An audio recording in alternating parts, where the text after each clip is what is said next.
Buffalo Chicken Fillet. Mahilig ka ba sa buffalo wings o buffalo chicken? So halika tuturo kita kung paano gumawa nito. Gamit lang yung mga ingredients na nasa bahay nyo. So dito meron akong chicken breast. So inislice ko lang siya sa pahaba o into strip. Tapos meron ako dito apat na kalamansi pang marinate dito. Mas better kung meron ko yung lemon. Pero kalamansi lang yung nasa bahay natin kaya kalamansi yung gagamitin natin pang marinate. Tapos lalagyan lang natin yung salt and pepper, panimpla natin. So hindi na natin kailangan na marami ditong panimpla dahil ma-overpower naman yan ng sauce. Kahit marami kang ingredients o pampalasa na nilagay sa chicken, ma-overpower pa rin yan ng sauce. Sauce pa rin talaga yung magdadala sa ating buffalo wings o buffalo chicken. O kung ano man yung buffalo na yan. So dito gumawa ko ng butter o with mixture. So nilagay ko lang dito is dalawang itlog tsaka harina. So dito naman sa dry mixture, maglalagay lang tayo ng cornstarch tsaka harina.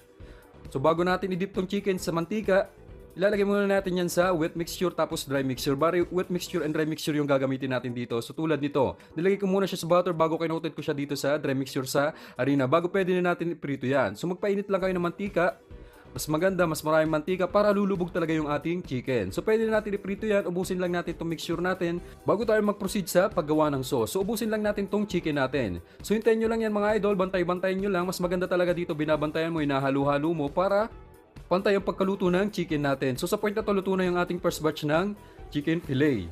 So dito mga idol, mamaya i-refry natin yan para lalong mas crispy. Para mas crispy siya pag kinoted na siya sa buffalo sauce natin. So dito nire-fry ko na siya mga idol. So ubusin nyo lang yung chicken na ginawa nyo. So ito talaga yung maganda kapag nire-refry natin yung ating prito. So nakikita nyo naman, maganda yung pagka-golden brown at pagka-crispy ng ating chicken. So gagawa naman tayo ng buffalo sauce. So dito, nagsaute lang ako ng garlic and onion sa butter. Tapos mag-add lang tayo dito ng ketchup. So dito pwede kayo mag-add ng konting tubig. Pero ang ginawa ko dito mga idol, naglagay lang ako ng slurry cornstarch na tinunaw ko sa tubig. Para kapag naluto itong buffalo sauce natin, lalo siyang lumapot o maging sticky. Para pag nilagay natin yung ating pritong chicken, so lalong kakapit siya sa chicken natin. So dito naglagay ako ng hot sauce. So kayo nang bahala kung gaano kaangang yung gagawin yung buffalo sauce. Nag-add din ako ng sugar tsaka ng soy sauce pampakulay. So nakikita nyo, luto na at napakalapot ng ating buffalo sauce. So pwede na natin lagay dito yung ating piniritong chicken fillet. So nakikita nyo, crispy yung ating chicken. So i-coated lang natin yan, tapos pwede na natin iserve yan. So ito optional lang to, may nakita akong cheese dito sa rep. So nilagyan ko lang siya ng